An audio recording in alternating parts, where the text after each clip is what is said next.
Start. Mr. Vice Chairman, I rise not only to oppose the bill that has been brought before this House today, but to express the hollowness of the objects and reasons which the Minister has just placed before the House. I come to the point and I will have to give a little background because this is the first legislation of its kind in this country which was brought forward in 1969. Former Prime Minister, while dissolving the Lok Sabha in December 1970 and calling for mid-term elections, addressed the nation on the radio, and one of the achievements she claimed was that the government had set up the Monopolies and Restrictive Trade Practices Commission to control concentration of economic power which had got concentrated in a few hands, and to go forward on the road to democratic socialism. After its enactment, this act has already been amended in number of times. In November 1980, this was the first amendment when they said that export production should be excluded from the purview of the total production taken because that does not affect the consumer as it goes out of the country. In April 1982, there was an amendment which gave powers to the government to exempt by notification industries which, in the opinion of the government, are of high national priority or where the government feels that there is scope for export, or if the industry is to be put in a free trade zone. That was in April 1982. That amendment by itself had signaled the dilution of the MRTP Act. In fact, the honeymoon with socialism had come to an end, and after 1980, the government had already started on this new path of liberalization and privatization, and there was a new vocabulary which is very much in fashion these days. In 1983, the government again amended the act purportedly based on the recommendations of the Sachar Committee. I will show you within the course of my speech how the government has ignored the major recommendations of the Sachar Committee and accepted only those amendments which have suited this new role of liberalization.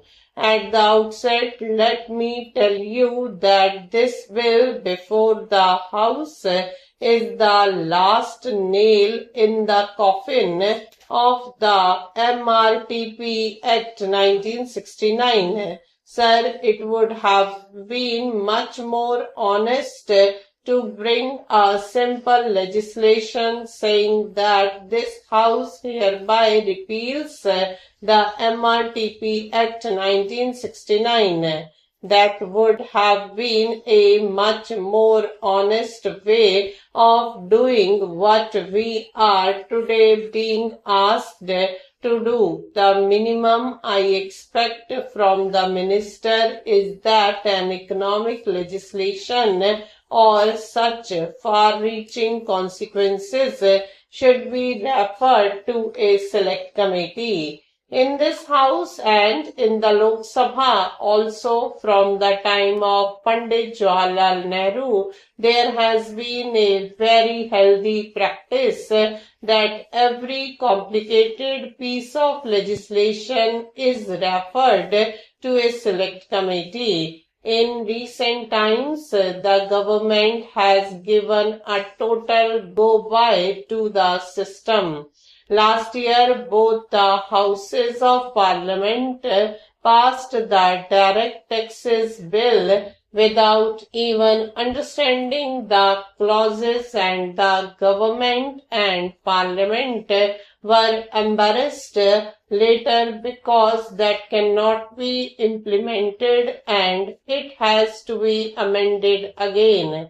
Therefore, my humble submission to the Honourable Minister through you, Sir, is to refer even at this stage the bill to a select committee in which there can be experts. There are eminent people on the Treasury benches who have got a lot to say on this, and I would be most happy to have their views. But under the present system, they are unable to oppose the bill, and the bill will go through. First, we must understand what this legislation is.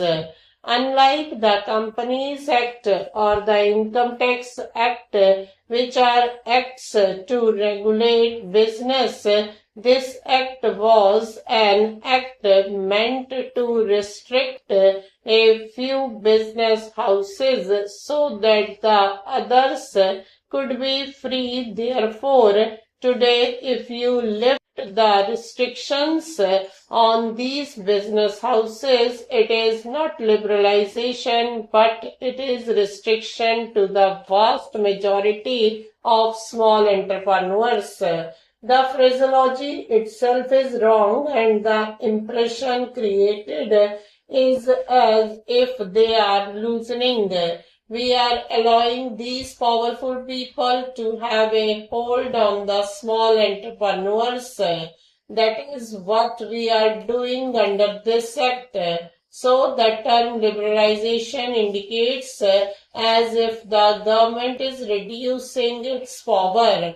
No, what we are doing is that a whole bunch of small and medium entrepreneurs will now be again open to the competition from these large houses, which the earlier government in its wisdom wanted to restrict through this act.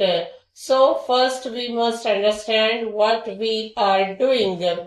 Liberalizing a restrictive act is like asking for boiling ice. It is a contradictory term.